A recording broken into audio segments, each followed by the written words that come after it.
Alright, word up. We just got the time checked on 12:35 in the AM Wednesday, and we are into the 30th of September. September going by quicker than expected. We got some new developments going on in CKLN. We got Toronto Tree Seekers going on. We got just trying to find out, what's going on, what has been happening. And of course, we're into the Achieve Radio Vault. We're waiting back for the cash flow to return. We heard that there's a vacation going on. James Martinez on vacation. Bob Dobbs still in the spot. And we've, of course, been listening to the classics on cash flow, Achieve Radio. And, just been thinking about things, what's going on. Of course, we have been working a bit on the 95.6 music video, we should say, on the front of Reason and Conspiracy. Of course, we got Larry King going on, and what we have actually going on is the Michael Jackson tapes are now on. That's being discussed on Larry King. Finally, we are seeing the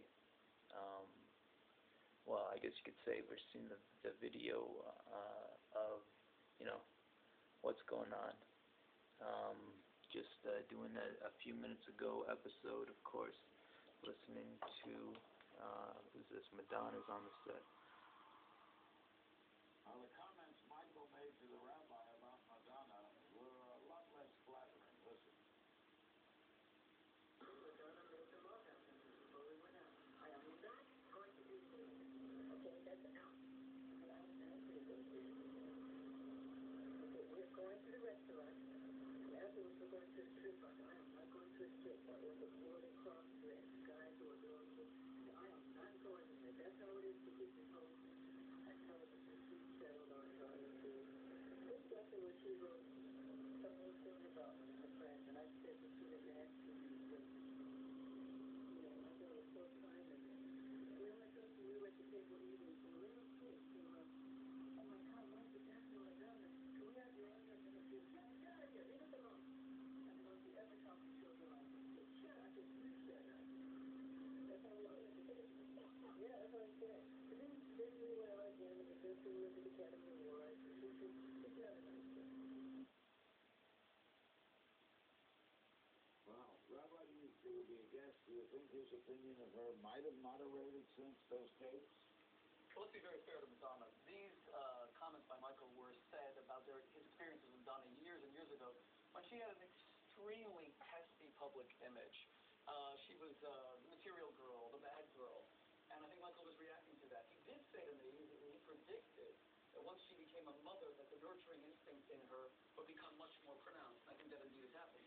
What I don't think Michael needs, however, is these kinds of tributes at music awards where we call him things like king. Let's remember that a man died. Let's stop making him into some sort of caricature or performance guy.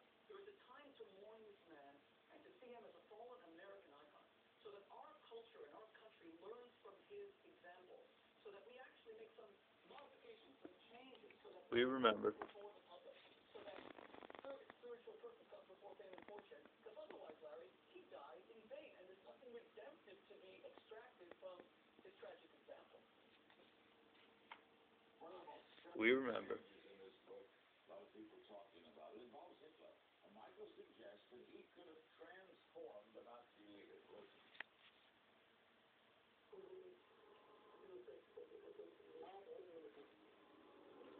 Absolutely. He has to have had a lot of young people around him who were afraid of him. Absolutely. You have a kid early with somewhere else that's bringing you. Absolutely. I really believe that. I met him.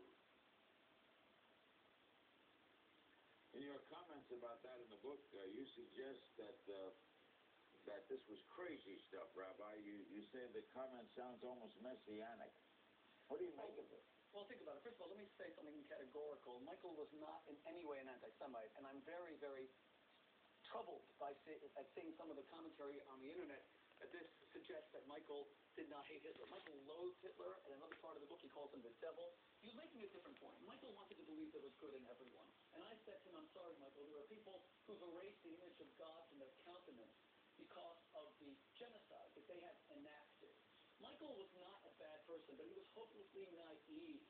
Now, it is true that one of the things that undermines so many of our celebrities, and let's face it, many of our celebrities are troubled. It wasn't just Michael who evinced a troubled soul, is this idea that they have special healing powers.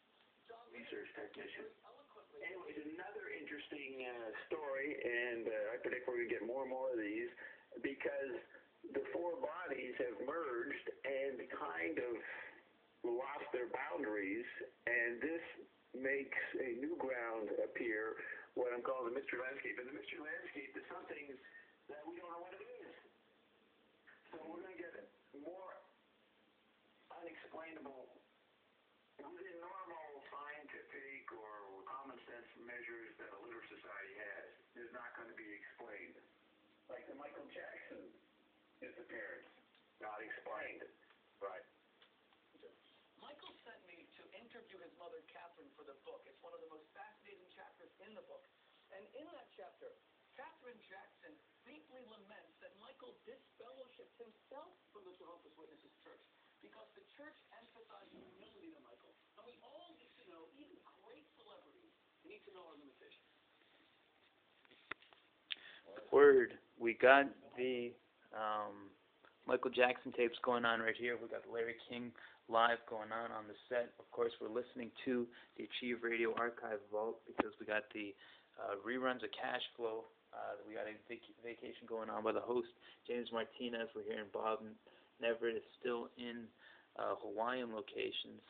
And the latest things we've been working on, listening to, have been, actually, this is a bit of an interesting story. It's just at the movie of, finally went out to see a Hollywood movie, and we checked out one in the Queensway Auditorium for the 8:10 p.m. showing of is a World War II sort of a twist on things that may have happened, may or may not have happened during WW2 in, I guess, 1940s with some of the modern-day Hollywood actors. We had Brad Pitt in the feature. Even Mike Myers, the guy from Scarborough, Ontario, I think, popped up in the movie. And then we've been also listening, of course, to what's been going on, and we just wanted to check on what's going on into the cash flow when we hear this. Let's see. Metaphysical insight, and it's perhaps the very condition of consciousness itself. What is consciousness? That's a mystery. It perhaps is the condition of consciousness. This analogical awareness is constituted of a perpetual play of ratios among ratios, or bodies among bodies. If the A is to B, chemical body is the acid body, what C, the TV body, is to the chip body, which is to say that the ratio between A and B, the chemical and astral, is proportional to the ratio between TV and chip. There being a ratio between these ratios as well. This lively awareness of the most exquisite delicacy, once you get a handle on this, you can claim you've got an awareness of the most exquisite delicacy. It depends upon there being no connection whatever between A, B, C, and D. No connection between the chemical body, chip body, astral body, and TV body.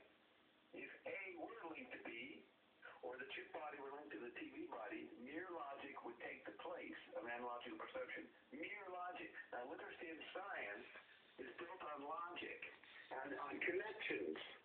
Because in the industrial age, machines obviously were connected to the wheels and levers and pulleys. We're talking gears and pulleys, we're talking live long and prosper, we're talking pure logic, and we're talking the effects, the causal effects of what we're thinking about.